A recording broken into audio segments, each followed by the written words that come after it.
Donc on va voir, est-ce qu'ils vont réussir à s'enfuir? Est-ce qu'ils vont essayer vraiment de s'enfuir? Est-ce qu'ils vont juste chasser et revenir? Est-ce que Ned Land va accepter de revenir? Est-ce qu'il n'y aura pas une séparation de nos trois compagnons? Il a l'air vraiment de vouloir partir. Moi, j'ai quand même des suspicions par rapport au capitaine Nemo. Je vous le dis cash. Le capitaine Nemo, il m'inspire de moins en moins confiance. Je sais pas pourquoi. Quelques jours à terre, chapitre 21. Je fus assez vivement impressionné en touchant terre. Ned Land essayait le sol du pied, comme pour en prendre possession. Il n'y avait pourtant que 2 mois que nous étions, suivant l'expression du capitaine Nemo, les passagers du Nautilus, c'est-à-dire, en réalité, les prisonniers de son commandant. En quelques minutes, nous fûmes à une portée de fusil de la côte. Le sol était presque entièrement madréporique, mais certains lits de torrents desséchés, semés de débris granitiques, démontraient que cette île était due à une formation primordiale. Tout l'horizon se cachait derrière un rideau de forêt admirable. Des arbres énormes, dont la taille atteignait parfois 200 pieds, se reliaient l'un à l'autre par des guirlandes de lianes, vrais hamacs naturels que berçait une brise légère. C'étaient des mimosas, des ficus, des casuarinas, des tecs, des hibiscus, des pandanus, des palmiers mélangés à profusion, et sous l'abri de leurs voûtes verdoyantes, au pied de leurs stipes gigantesques, croissaient des orchidées, des légumineuses et des fougères. Quasarinas, grand arbre d'Australie et de Malaisie au bois très dur. Tex, alors pas le présentateur télé, arbre originaire de l'Asie tropicale de la famille des Verbenacées, utilisé en menuiserie et ébénisterie. Stipe, botanique, tiges ligneuses de plantes arborescentes de fougères. Donc c'est leur tronc en fait. C'est les troncs des arbres. Donc au pied de leur stipe gigantesque, au pied de leur tronc. C'est un faux tronc est en botanique la tige robuste de plantes terrestres comme les palmiers. Est en botanique la tige robuste de plantes terrestres comme les palmiers. Les yuccas, etc. Donc toutes les plantes dont on a eu l'énumération tout à l'heure. Mais sans remarquer tous ces beaux échantillons de la flore papouasienne, le Canadien abandonna l'agréable pour l'utile. Il aperçut un cocotier, abattit quelques-uns de ses fruits, les brisa et nous bûmes leur lait, nous mangeâmes leur amande, avec une satisfaction qui protestait contre l'ordinaire du Nautilus. Tout l'horizon se cachait derrière un rideau de forêt.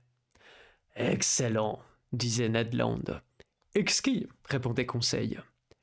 « Et je ne pense pas, dit le Canadien, que votre Nemo s'oppose à ce que nous introduisions une cargaison de coco à son bord. »« Je ne le crois pas, répondis-je, mais il n'y voudra pas goûter. »« Tant pis pour lui, dit Conseil. »« Et tant mieux pour nous, riposta Ned Land, il en restera davantage. »« Un mot seulement, maître Land, dis-je au harponneur qui se disposait à ravager un autre cocotier. Le coco est une bonne chose, mais avant d'en remplir le canot, il me paraît sage de reconnaître si l'île ne produit pas quelque substance non moins utile. Des légumes frais seraient bien reçus à l'office du Nautilus. Monsieur a raison, répondit Conseil, et je propose de réserver 3 places dans notre embarcation, l'une pour les fruits, l'autre pour les légumes, et la 3e pour la venaison, dont je n'ai pas encore entrevu le plus mince échantillon. Conseil. Il ne faut désespérer de rien, répondit le Canadien. Continuons donc notre excursion, repris-je, mais ayons l'œil aux aguets. Quoique l'île paraisse inhabitée, elle pourrait renfermer cependant quelques individus qui seraient moins difficiles que nous sur la nature du gibier. Eh eh, fit Ned Land, avec un mouvement de mâchoire très significatif. Eh bien, Ned, s'écria Conseil, ma foi, riposta le Canadien, je commence à comprendre les charmes de l'anthropophagie. Ned, mais que dites-vous là répliqua Conseil. Vous, anthropophage? Mais je ne serai plus en sûreté près de vous, moi qui partage votre cabine. Devrais-je donc me réveiller un jour à demi dévoré? Donc anthropophage, c'est cannibale, hein. Ami Conseil, je vous aime beaucoup, mais pas assez pour vous manger sans nécessité. Je ne me fie pas, répondit Conseil. En chasse, il faut absolument abattre quelques gibiers pour satisfaire ce cannibale, ou bien, l'un de ces matins, monsieur me ne trouvera plus que des morceaux de domestique pour le servir. Tandis que s'échangeaient ces divers propos, nous pénétrions sous les sombres voûtes de la forêt et pendant 2 heures, nous la parcourûmes en tous sens. Le hasard servit à souhait cette recherche de végétaux comestibles, et l'un des plus utiles produits des zones tropicales nous fournit un aliment précieux qui manquait à bord. Je veux parler de l'arbre à pain, très abondant dans l'île Guéboroar, et j'y remarquais principalement cette variété dépourvue de graines, qui porte en malais le nom de rima. La variété avec graines appelée rima ou rimier possède des feuilles moins échancrées atteignant 1 mètre de long. La plante renferme un latex caoutchouteux, qui suinte notamment à la surface du fruit, prêt pour sa récolte à l'état immature. Ah ouais. Rima. Cet arbre se distinguait des autres arbres par un tronc droit et haut de 40 pieds. Sa cime, gracieusement arrondie et formée de grandes feuilles multilobées, désignait suffisamment aux yeux d'un naturaliste cet Artocarpus, qui a été très heureusement naturalisé aux îles Mascareignes. De sa masse de verdure se détachaient de gros fruits globuleux qu'on a vus, larges d'1 décimètre et pourvus extérieurement de rugosités qui prenaient une disposition hexagonale. Utile végétal dont la nature a gratifié les régions auxquelles le blé manque et qui, sans exiger aucune culture, donne des fruits pendant 8 mois de l'année. Les îles Mascareignes, c'est à côté de Madagascar. Donc c'est la Réunion, île Maurice, tout ça. L'archipel de l'océan Indien formé de 3 îles principales, la Réunion, l'île Maurice et Rodrigue. Ned Land les connaissait bien, ces fruits. Il en avait déjà mangé pendant ses nombreux voyages et il savait préparer leur substance comestible. Aussi leur vue excita-t-elle ses désirs et il n'y put tenir plus longtemps. « Monsieur, me dit-il, que je meure si je ne goûte pas un peu de cette pâte de l'arbre à pain. » Goûtez, ami Ned, goûtez à votre aise. Nous sommes ici pour faire des expériences. Faisons-les. Ce ne sera pas long, répondit le Canadien. Et, armé d'une lentille, il alluma un feu de bois mort qui pétilla joyeusement. Pendant ce temps, Conseil et moi, nous choisissions les meilleurs fruits de l'Artocarpus. Quelques-uns n'avaient pas encore atteint un degré suffisant de maturité, et leur peau épaisse recouvrait une pulpe blanche, mais peu fibreuse. D'autres, en très grand nombre, jaunâtres et gélatineux, n'attendaient que le moment d'être cueillis. Ces fruits ne renfermaient aucun noyau. Conseil en apporta une douzaine à Ned Land, qui les plaça sur un feu de charbon, après les avoir coupés en tranches épaisses, et ce faisant, il répétait toujours « Vous verrez, monsieur, comme ce pain est bon !» Surtout quand on en est privé depuis longtemps, dit Conseil. Ce n'est même plus du pain, ajouta le Canadien. C'est une pâtisserie délicate. Vous n'en avez jamais mangé, monsieur? Non, Ned. Eh bien, préparez-vous à absorber une chose succulente. Si vous n'y revenez pas, je ne suis plus le roi des harponneurs. Au bout de quelques minutes, la partie des fruits exposés au feu fut complètement charbonnée. À l'intérieur apparaissait une pâte blanche, sorte de mie tendre, dont la saveur rappelait celle de l'artichaut. Il faut l'avouer, ce pain était excellent, et j'en mangeai avec grand plaisir. Malheureusement, dis-je, une telle pâte ne peut se garder fraîche, et il me paraît inutile d'en faire une provision pour le bord. Par exemple, monsieur, s'écria Ned Land, vous parlez là comme un naturaliste, mais moi, je vais agir comme un boulanger. Conseil, faites une récolte de ces fruits que nous reprendrons à notre retour. Et comment les préparerez-vous? Demandai-je au Canadien. En fabriquant avec leur pulpe une pâte fermentée qui se gardera indéfiniment et sans se corrompre. Lorsque je voudrais l'employer, je la ferai cuire à la cuisine du bord, et malgré sa saveur un peu acide, vous la trouverez excellente. Alors, maître Ned, je vois qu'il ne manque rien à ce pain. Si, monsieur le professeur, répondit le Canadien. Il y manque quelques fruits, ou tout au moins quelques légumes. Cherchons les fruits et les légumes. Lorsque notre récolte fut terminée, nous nous mîmes en route pour compléter ce dîner terrestre. Nos recherches ne furent pas vaines et vers midi, nous avions fait une ample provision de bananes. Ces produits délicieux de la zone torride mûrissent pendant toute l'année et les Malais, qui leur ont donné le nom de pisang, les mangent sans les faire cuire. Avec ces bananes, nous recueillîmes des jax énormes dont le goût est très accusé, des mangues savoureuses et des ananas d'une grosseur invraisemblable. Mais cette récolte prit une grande partie de notre temps, que d'ailleurs il n'y avait pas lieu de regretter. Les jax, le jacquier. L'espèce fait partie du même genre botanique que l'arbre à pain, ok. Conseil observait toujours Ned. Le harponneur marchait en avant et pendant sa promenade à travers la forêt, il glanait d'une main sûre d'excellents fruits qui devaient compléter sa provision. « Enfin, demanda Conseil, il ne vous manque plus rien, ami Ned ?»« fit le Canadien. « Quoi, vous vous plaignez ? Tous ces végétaux ne peuvent constituer un repas, répondit Ned. C'est la fin d'un repas, c'est un dessert. Mais le potage, mais le rôti. En effet, dis-je. Ned nous avait promis des côtelettes qui me semblent fort problématiques. Monsieur, répondit le Canadien, non seulement la chasse n'est pas finie, mais elle n'est même pas commencée. Patience. Nous finirons bien par rencontrer quelque animal de plume ou de poil, et si ce n'est pas en cet endroit, ce sera dans un autre. Et si ce n'est pas aujourd'hui, ce sera demain, ajouta Conseil, car il ne faut pas trop s'éloigner. Je propose même de revenir au canot. Quoi, déjà s'écria Ned. Nous devons être de retour avant la nuit, dis-je. Mais quelle heure est-il donc demanda le Canadien. 2 heures au moins, répondit Conseil. Comme le temps passe sur ce sol ferme, s'écria maître Ned Land avec un soupir de regret. En route, répondit Conseil. Nous revînmes donc à travers la forêt et nous complétâmes notre récolte en faisant une razzia de choux palmistes qu'il fallut cueillir à la cime des arbres, de petits haricots que je reconnus pour être les abrous des Malais et d'ignames d'une qualité supérieure.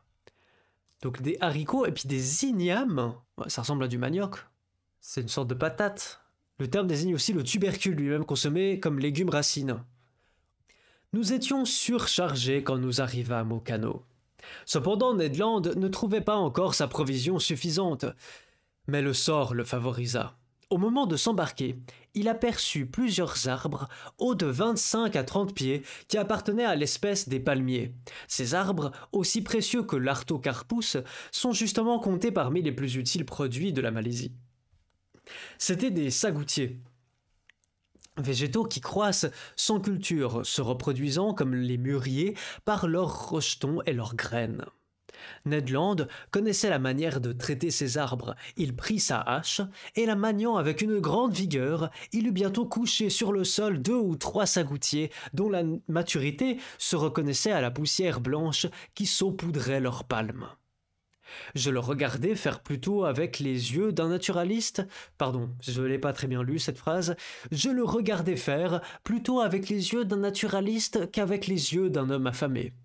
Il commença par enlever à chaque tronc une bande d'écorce, épaisse d'1 pouce, qui recouvrait un réseau de fibres allongées formant d'inextricables nœuds que mastiquait une sorte de farine gommeuse. Cette farine, c'était le sagou, substance comestible qui sert principalement à l'alimentation des populations mélanésiennes. Le sagou, fécule jaunâtre que l'on extrait de la moelle de divers palmiers. Donc ça fait une sorte de... tu peux faire des pâtes avec ça, etc. Fécule alimentaire extrait de la pulpe du tronc du sagoutier. Contenant surtout des glucides et ne présente quasiment ni protéines, ni graisses, ni vitamines, ni minéraux. C'est l'aliment de base des Papous en Papouasie-Nouvelle-Guinée, mais également des Punan, les derniers nomades du Sarawak, de la jungle de l'île de Bornéo. Le sagou est traditionnellement cuisiné et consommé sous plusieurs formes, notamment roulé en boule, cuit dans l'eau bouillante, ou bien sous forme de galette, comme on le voit ici. Ned Land se contenta pour le moment de couper ses troncs par morceaux, comme il eût fait de bois à brûler, se réservant d'en extraire plus tard la farine, de la passer dans une étoffe afin de la séparer de ses ligaments fibreux, d'en faire évaporer l'humidité au soleil et de la laisser durcir dans des moules. Enfin, à 5 heures du soir, chargés de toutes nos richesses, nous quittions le rivage de l'île et une demi-heure après, nous accostions le Nautilus. Personne ne parut à notre arrivée. L'énorme cylindre de tôle semblait désert. Les provisions embarquées, je descendis à ma chambre. J'y trouvai mon souper prêt. Je mangeai, puis je m'endormis. Le lendemain 6 janvier, rien de nouveau à bord. Pas un bruit à l'intérieur, pas un signe de vie. Le canot était resté le long du bord, à la place même où nous l'avions laissé. Nous résolûmes de retourner à l'île Guéborroir. Ned Land espérait être plus heureux que la veille au point de vue du chasseur, et désirait visiter une autre partie de la forêt. Au lever du soleil, nous étions en route. L'embarcation, enlevée par le flot qui portait à terre, atteignit l'île en peu d'instants. Nous débarquâmes et pensant qu'il valait mieux s'en rapporter à l'instinct du Canadien, nous suivîmes Ned Land dont les longues jambes menaçaient de nous distancer. Ned Land remonta la côte vers l'ouest, puis passant à gué quelques lits de torrent, il gagna la haute plaine que bordaient d'admirables forêts. Quelques martins pêcheurs rôdaient le long des cours d'eau, mais ils ne se laissaient pas approcher. Bon, puis surtout un martin pêcheur à chasser, ça va pas être évident quand même, parce que c'est tout petit les martins pêcheurs. C'est pas la classe, regardez comme c'est beau quoi. Quand t'es comme ça là, je sais pas en fait, la vie elle peut être que merveilleuse quand t'as un plumage pareil. Je sais pas, hein. Et là, quelques martins pêcheurs rôdaient le long des cours d'eau, mais ils ne se laissaient pas approcher. Leur circonspection me prouva que ces volatiles savaient à quoi s'en tenir sur des bipèdes de notre espèce, et j'en conclus que, si l'île n'était pas habitée, du moins des êtres humains la fréquentaient. Après avoir traversé une assez grasse prairie, nous arrivâmes à la lisière d'un petit bois qu'animaient le chant et le vol d'un grand nombre d'oiseaux. « Ce ne sont encore que des oiseaux, » dit Conseil. « Mais il y en a qui se mangent, » répondit le harponneur.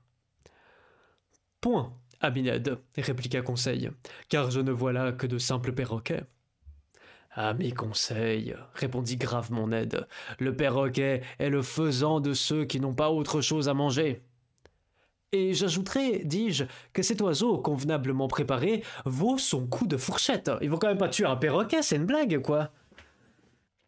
En effet, sous l'épais feuillage de ce bois, tout un monde de perroquets voltigeait de branche en branche, n'attendant qu'une éducation plus soignée pour parler la langue humaine. Pour le moment, il caquetait en compagnie de perruches de toutes couleurs, de graves cacatois qui semblaient méditer quelques problèmes philosophiques, tandis que des loris d'un rouge éclatant passaient comme un morceau d'étamine emporté par la brise, au milieu de calaos au vol bruyant, de papouas peints des plus fines nuances de l'azur et de toute une variété de volatiles charmants, mais généralement peu comestibles. Alors, des cacatoas. Des cacatoès, en fait. Voilà. Des loris d'un rouge éclatant. Waouh. La classe. Donc, est-ce qu'il parle plutôt de ça? Parce que là, il y en a plusieurs. Loris écarlate, ouais. Hein. Peut-être plutôt celui-là dont il parle. C'est trop beau, les perroquets. Mon Dieu. Loris d'un rouge éclatant... emporté par la brise au milieu de calaos au vol bruyant. Ça ressemble un petit peu à des toucans, mais... avec ce fameux truc bizarre qu'il a sur la tête, là, ça rend fou, ça. Hein. Des calaos. Cependant, un oiseau particulier à ces terres et qui n'a jamais dépassé la limite des îles d'Aru et des îles des Papouas manquait à cette collection. Mais le sort me réservait de l'admirer avant peu. Après avoir traversé un taillis de médiocre épaisseur, nous avions retrouvé une plaine obstruée de buissons. Je vis alors s'enlever de magnifiques oiseaux que la disposition de leurs longues plumes obligeait à se diriger contre le vent. Leur vol ondulé, la grâce de leurs courbes aériennes, le chatoiement de leurs couleurs attiraient et charmaient le regard. Je n'eus pas de peine à les reconnaître. « Des oiseaux de paradis !» m'écriai-je. « Ordre des passereaux, section des clistomores, » répondit Conseil. « Famille des perdreaux » demanda Ned Land. Je ne crois pas, maître Land. Néanmoins, je compte sur votre adresse pour attraper un de ces charmants produits de la nature tropicale. Les Paradisaidés est un taxon qui regroupe la plupart des espèces appelées paradisiers ou oiseaux de paradis. Entité conceptuelle qui regroupe les organismes vivants possédant en commun certains caractères taxinomiques ou diagnostiques bien définis. Ok. Il y a une quarantaine d'espèces. Ça ressemble à ça. Néanmoins, je compte sur votre adresse pour attraper un de ces charmants produits de la nature tropicale. On essaiera, monsieur le professeur, quoique je sois plus habitué à manier le harpon que le fusil. Les Malais, qui font un grand commerce de ces oiseaux avec les Chinois, ont, pour les prendre, divers moyens que nous ne pouvions employer. Tantôt ils disposent des lacets au sommet des arbres élevés que les paradisiers habitent de préférence. Tantôt ils s'en emparent avec une glu tenace qui paralyse leurs mouvements. Super. Ils vont même jusqu'à empoisonner les fontaines où ces oiseaux ont l'habitude de boire. D'accord. Quant à nous, nous étions réduits à les tirer au vol, ce qui nous laissait peu de chances de les atteindre. Et en effet, nous épuisâmes vainement une partie de nos munitions. Vers 11 heures du matin, le premier plan des montagnes qui forment le centre de l'île était franchi, et nous n'avions encore rien tué. La faim nous aiguillonnait. Les chasseurs s'étaient fiés aux produits de leur chasse, et ils avaient eu tort. Très heureusement, Conseil, à sa grande surprise, fit un coup double et assura le déjeuner. Il abattit un pigeon blanc et un ramier qui, lestement plumé et suspendu à une brochette, retirent devant un feu ardent de bois mort. Pendant que ces intéressants animaux cuisaient, Ned prépara des fruits de l'artocarpus. Puis le pigeon et le ramier furent dévorés jusqu'aux os et déclarés excellents. La muscade, dont ils ont l'habitude de se gaver, parfume leur chair et en fait un manger délicieux. « C'est comme si les poulardes se nourrissaient de truffes, » dit Conseil. « Et maintenant, Ned, que vous manque-t-il » demandai-je au Canadien. « Un gibier à 4 pattes, monsieur Aronnax, » répondit Ned Land. « Tous ces pigeons ne sont que hors d'œuvre et amusettes de la bouche.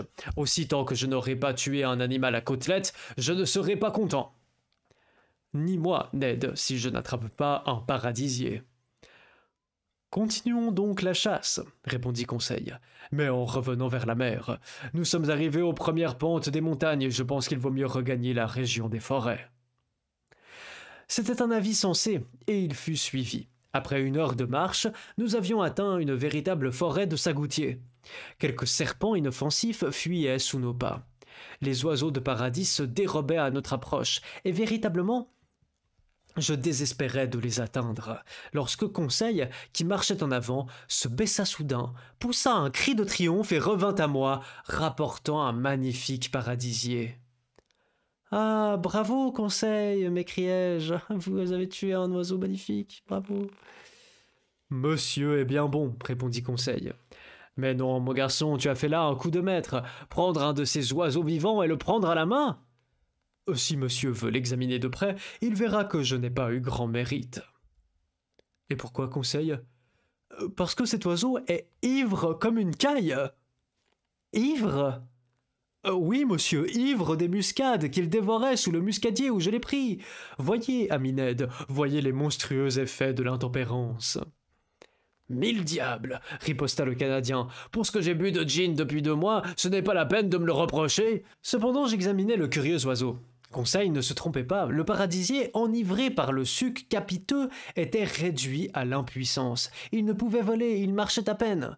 Mais cela m'inquiéta peu, et je le laissai cuver ses muscades. C'est quoi le synonyme de capiteux? Qui enivre? Ouais. Et puis, le suc. Liquide, susceptible d'être extrait des tissus animaux ou végétaux. Le suc des plantes. Cet oiseau appartenait à la plus belle des 8 espèces que l'on compte en Papouasie et dans les îles voisines. C'était le paradisier grand d'émeraude, l'un des plus rares. Donc c'est celui qu'on a vu tout à l'heure, je crois. C'est celui qu'on a vu tout à l'heure. Le paradisier grand d'émeraude est la plus grande espèce de paradisier. Il vit dans les forêts du sud-ouest de la Nouvelle-Guinée, des îles Aru et d'Indonésie. Grand émeraude, ça ressemble à ça. C'est magnifique. Il mesurait 3 décimètres de longueur. Sa tête était relativement petite, ses yeux placés près de l'ouverture du bec, et petits aussi. Mais il offrait une admirable réunion de nuances, étant jaune de bec, brun de pieds et d'ongles, noisette aux ailes empourprées à leur extrémité, jaune pâle à la tête et sur le derrière du cou, couleur d'émeraude à la gorge, brun marron au ventre et à la poitrine, 2 filets cornés et duveteux s'élevaient au-dessus de sa queue, que prolongeaient de longues plumes très légères, d'une finesse admirable, et il complétait l'ensemble de ce merveilleux oiseau que les indigènes ont poétiquement appelé l'oiseau du soleil. Donc là, on le voit, hein, émeraude, brun, et ici, ces plumes très fines qui caractérisent l'oiseau paradisier, comment il dit, l'oiseau du soleil. Je souhaitais vivement de pouvoir ramener à Paris ce superbe spécimen des paradisiers, afin d'en faire don au jardin des plantes, qui n'en possède pas un seul vivant. Là, c'est compliqué quand même. C'est donc bien rare, demanda le Canadien, du ton d'un chasseur qui estime fort peu le gibier au point de vue de l'art. Très rare, mon brave compagnon, et surtout très difficile à prendre vivant, et même mort. Ces oiseaux sont encore l'objet d'un important trafic. Aussi les naturels ont-ils imaginé d'en fabriquer comme on fabrique des perles ou des diamants. Quoi? S'écria Conseil. On fait de faux oiseaux de paradis? Oui, Conseil. Et monsieur connaît-il le procédé des indigènes? Parfaitement. Les paradisiers, pendant la mousson d'Est, perdent ces magnifiques plumes qui entourent leur queue, et que les naturalistes ont appelées plumes subalaires.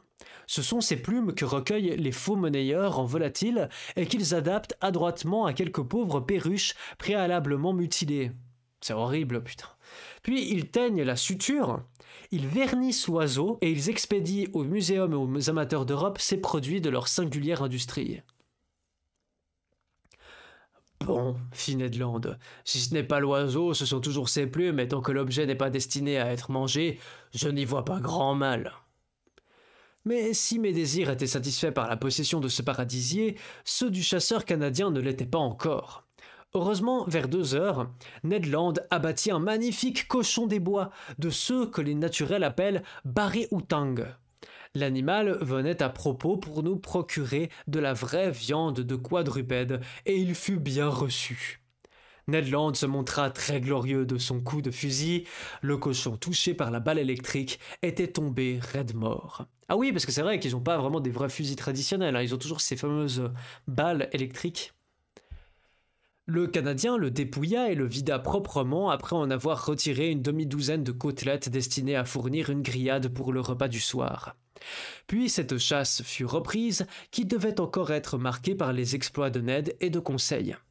En effet, les deux amis, battant les buissons, firent lever une troupe de kangourous, qui s'enfuirent en bondissant sur leurs pattes élastiques. Mais ces animaux ne s'enfuirent pas si rapidement que la capsule électrique ne put les arrêter dans leur course. Non, mais ils n'ont pas tué des kangourous quand même. Ah, monsieur le professeur, s'écria Ned Land que la rage du chasseur prenait à la tête. Quel gibier excellent, cuit à l'étuvée surtout. Quel approvisionnement pour le Nautilus. 2, 3, 5 à terre. C'est horrible, et quand je pense que nous dévorerons toute cette chair et que ces imbéciles du bord n'en auront pas miette. Je crois que, dans l'excès de sa joie, le Canadien, s'il n'avait pas tant parlé, aurait massacré toute la bande.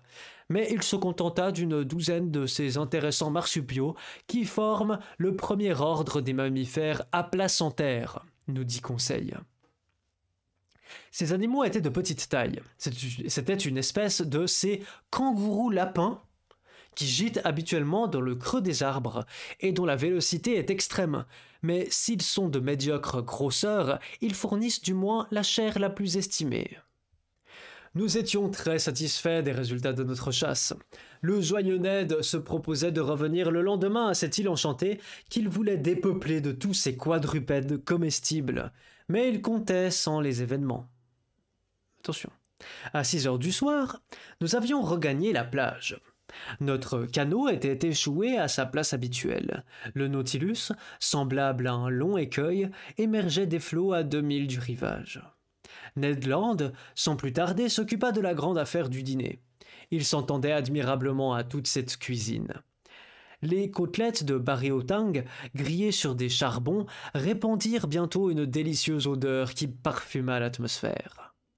Mais je m'aperçois que je marche sur les traces du Canadien. Me voici en extase devant une grillade de porc frais. Que l'on me pardonne, comme j'ai pardonné à Maître Land, et pour les mêmes motifs. Enfin, le dîner fut excellent. 2 ramiers complétèrent ce menu extraordinaire. La pâte de sagou, le pain de l'artocarpus, quelques mangues, une demi-douzaine d'ananas et la liqueur fermentée de certaines noix de coco nous mirent en joie. Je crois même que les idées de mes dignes compagnons n'avaient pas toute la netteté désirable. Si nous ne retournions pas ce soir au Nautilus... dit Conseil. Si nous n'y retournions jamais, ajouta Ned Land.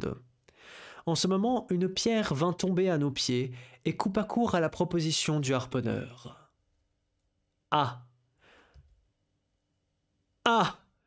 Le titre du chapitre prochain, là, il aspire...